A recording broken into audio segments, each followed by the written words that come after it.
good day mga ka-Dynays. Ako po si Olan Padilla. Dito po tayo ngayon sa La Union, San Fernando. At kasama ko po si, ano po pangalan niya? Emerita de Guzman. Siya po yung magpapatunay na ito pong Rosenta ay naging epektibo po sa kanya. Na ilang taon na po kayo? I'm 70 years old. At paano niyo po nalaman itong Rosenta? It was introduced to me by Sister Lilian. Ano po ba yung sakit niyo dati nung nararamdaman? Ito osteoarthritis. Arthritis. So, hindi po kayo makalakad. Yun, osteoarthritis. Tapos Opo. high blood. May blood pa po. Tapos yung dami kong sakit. Madalas po ba kayo magpa-doktor, Nay? Oo. Palagi kami nagpapacheck up lang. Po kayo, kung, Taker na ako ng 2 packs. nakatupak sa po kayo. Nakatupak siya. Nung first pack, hindi ko pa naramdaman. Tapos second pack, ayun, naramdaman ko na maganda palang epekto sa katawan. Opo. Kumusta po yung tulog niyo po sa paggamit ng Rosenta? So, pati yung dati-rati, palagi akong umiihi. Pero ko, ihi ako ng ihi. Hindi ko nilingin ko na mapalay. Ihi ako ng ihi. Ngayon, sa pag-take ko ng Rosenta, minsan lang kung umihi at tuloy-tuloy na yung pagtulog. Okay po. Ano po yung may papayo nyo sa mga hindi pa nakakapag-try gumamit ng Rosenta? Rosenta, stem cell ito na nakapagbibigay ng ginhawa sa katawan. At sana, subukan nyo rin. Ayun, Nay, maraming salamat po at nabigyan niyo po kami ng papaunlak sa video na to at salamat sa paggamit niyo rin po ng Rosenta. Sana magtuloy-tuloy po yung inyong paggaling. Ayan po, meron na po tayo natulungan na naman from La Union. So, sana po kayo rin po gumamit po ng Rosenta. See you guys, thank you.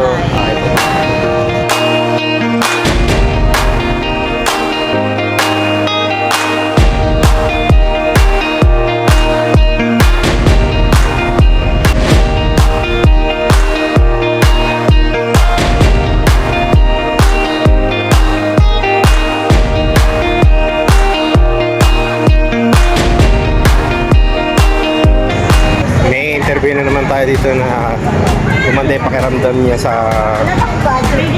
paa at ito po. Dukusin din yan. Dukusin din ng tatlo kasi nakakamuka. Galing mo, sakit na yung paa.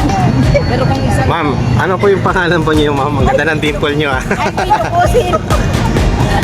Ano yung pangalan niyo? Ivy Dukusin. Ivy Dukusin po from Langwas. ilang taon na po kayo, ma'am? 55 years old.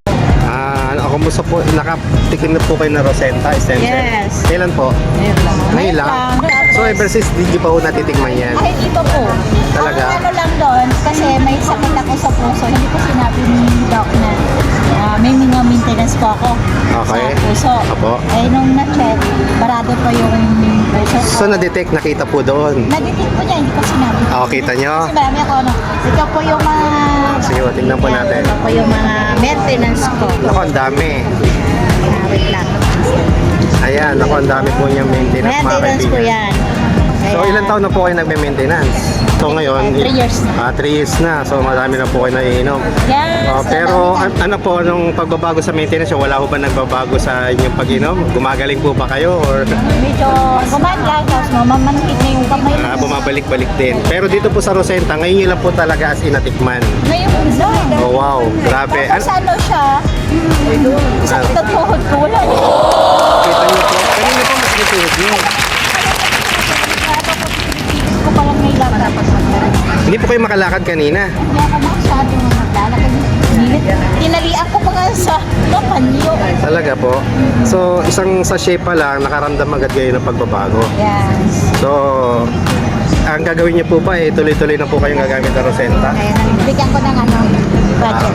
At least malaking tulong po ang stem cell sa pagkakataon na to ngayon at nasubukan nyo. Nakita nyo po yung pagkakaiba ng synthetic medicine at saka sa stem cell therapy na pinapakilala po namin dito lalo na sa lugar nyo, di ba? Sa La Union, San Fernando, yan. Dito po kami. Dahil maganda ito, dahil kahit first time ko lang na ko, kita ko yung epekto. Resulta.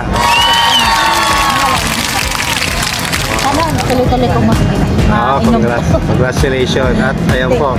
Maraming salamat po ma'am sa inyong pagbibigay ng impormasyon sa naranasan niyo sa aming produkto. Ayan. Okay po. God bless po.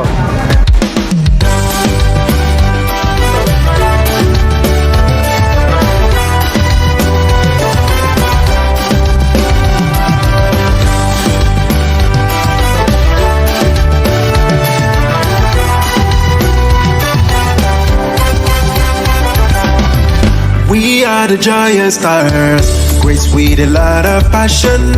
We rise by lifting others, this is who we are. The season and time has come to show the world who we are. Looking back and still remember we started from the scratch. Now it's time to wake and rise up, hold the future that we dream of. Never